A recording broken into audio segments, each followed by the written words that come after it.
Frères et sœurs, la paix soit avec vous.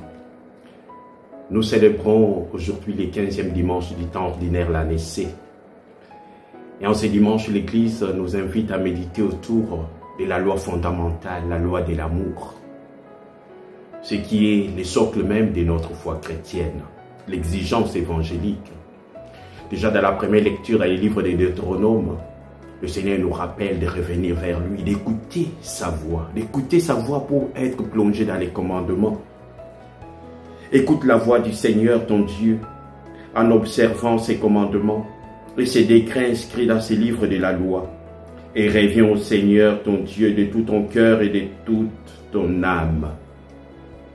Revenir vers Dieu, c'est le chemin qui nous conduit vers les autres. C'est le chemin de l'amour. Et nous allons focaliser notre méditation, toujours dans cet élan, autour de l'évangile de ce jour. Luc, chapitre 10, du 25e au 37e verset. Ces textes, nous les connaissons par cœur, parce que c'est depuis notre tendre enfance plutôt, dans la catéchèse, on nous apprend comment décortiquer ces textes. Le bon samaritain.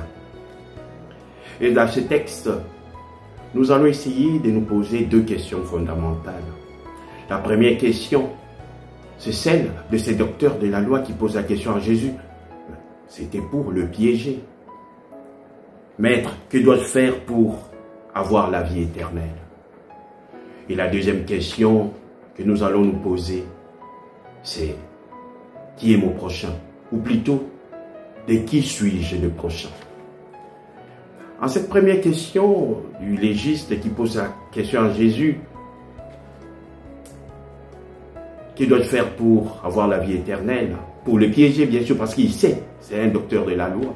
Mais Jésus ne va pas lui répondre directement, mais va l'amener lui-même à donner une réponse. Il va donner une réponse extraordinaire. Et Jésus va lui dire bravo, parce qu'il va citer le schéma Israël. Il va jumeler à la fois le livre de Deutéronome et des Lévitiques. Il les dit avec véhémence. Tu aimeras le Seigneur ton Dieu de tout ton cœur, de toute ton âme, de toute ta force, de toute ton intelligence et ton prochain comme toi-même. Jésus va lui dire bravo. Tu as bien répondu à cette question. Mais il ne suffit pas de connaître la loi ou de la répéter. Il faut la vivre. Le Seigneur lui dit, il faut aller plus loin. C'est pourquoi il va évoquer cet épisode, cette parabole du bon samaritain. Et dans ce texte du bon samaritain, il y a trois personnages. Je dirais quatre. Le prêtre et les lévites, les bons samaritains et la victime. Mais voilà, les deux premiers personnages sont décrits à la fois comme les gens qui sont dans le formalisme. Mais ce formalisme n'est pas un péché dans le sens où ils doivent être exemptés de toute sueur pour aller célébrer, pour aller servir au temple. C'est pourquoi ils vont mettre en avance d'abord les rites, les rituels avant la charité. Ils sont dans l'observance de la loi par rapport aux services rituels ou liturgiques qu'ils vont servir. Mais voilà les troisième personnages, c'est les Samaritains. Un étranger, c'est curieux que Jésus puisse prendre l'exemple d'un étranger qui est considéré comme impur, parce que pour les Juifs, les Samaritains sont des païens. Mais Jésus va prendre cet exemple pour dire, il ne suffit pas de se dire « je suis avec Dieu » ou « je suis des dieux ». Il faut pratiquer, il faut agir selon l'amour, selon la charité. Et les bons samaritains ne se contentent pas de se dire « voici, j'ai vu quelqu'un qui est dans le besoin ». Mais il ne se dit pas non plus « celui-là n'est pas mon prochain ». Mais je me fais son prochain pour venir à son aide. C'est cela la révolution de l'amour. Ce n'est pas se poser la question qui est mon prochain, parce que cela me met dans un conditionnement de dire qui peut venir vers moi pour être mon prochain. Mais de qui suis-je le prochain? Cela veut dire que moi-même, je sors de moi, j'ouvre mon cœur pour faire l'élan, le mouvement d'aller vers l'autre, pour devenir son prochain. C'est moi qui choisis, c'est moi qui construis la relation avec l'autre. Il faut de l'audace, il faut oser. Oser la relation. Combien de fois nous avons laissé passer des opportunités pour être l'instrument à travers lequel Dieu peut donner la main aux autres, ouvrir sa main pour élever les autres. C'est la révolution de cette parabole du bon samaritain. De qui suis-je le prochain?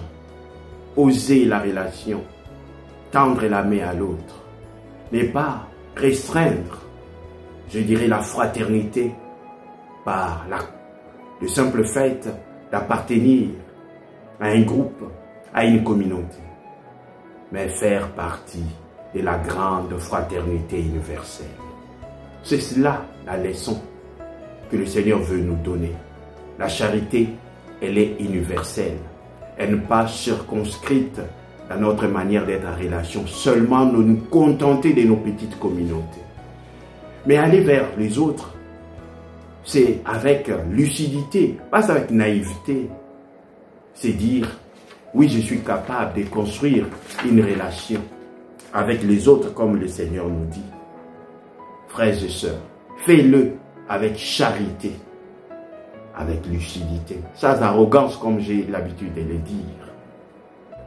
Oui, frères et sœurs, par cette parabole du bon samaritain, le Seigneur veut nous aider à changer notre regard, pour que notre regard nous pousse vers l'action véritable et charitable, savoir agir, et non seulement être dans les sentiments. Car, frères et sœurs, le prochain, ce n'est pas seulement celui ou celle qui pense comme moi, qui s'habille comme moi, qui a les mêmes manières de penser le monde comme moi. Non, le prochain, c'est celui qui est différent de moi. C'est celui qui est capable de me dire non. C'est celui ou celle qui est capable aussi de penser autrement, d'avoir notre manière de concevoir le monde. Mais c'est à travers ces divergences que nous pouvons converger vers ce qui peut nous réunir et nous unir.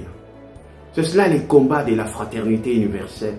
C'est cela les combats de la fraternité charitable. Savoir dépasser nos vues, nos manières, nos idées parfois très têtues. Oui, frères et sœurs, la fraternité universelle, c'est savoir se déployer. Savoir laisser aussi l'Esprit Saint faire son travail en nous, se répandre pour aller plus loin, pour briser les murs et construire et bâtir les ponts. C'est cela, être bon samaritain aujourd'hui dans notre monde individualiste. Frères et sœurs, prions les uns pour les autres pour que notre vie de foi ne soit pas seulement un ensemble de récitals, mais que ça soit une incarnation de ce que nous célébrons, de ce que nous professons. Être frères, être sœurs, nous tendre la main mutuellement pour nous relever et construire l'humanité que nous avons reçue du Seigneur. Soyons tous des bons samaritains en nous disant une chose. De qui suis-je le prochain pour que je puisse construire la fraternité, l'amour et la relation et l'amitié? C'est alors que beaucoup de ponts seront bâtis et les murs vont s'écrouler. Que le Seigneur lui-même nous bénisse pour que nous puissions, avec nos forces et nos limites, arriver à concrétiser cette manière d'être frères et sœurs dans notre monde contemporain. Au nom du Père et du Fils et du Saint-Esprit. Amen.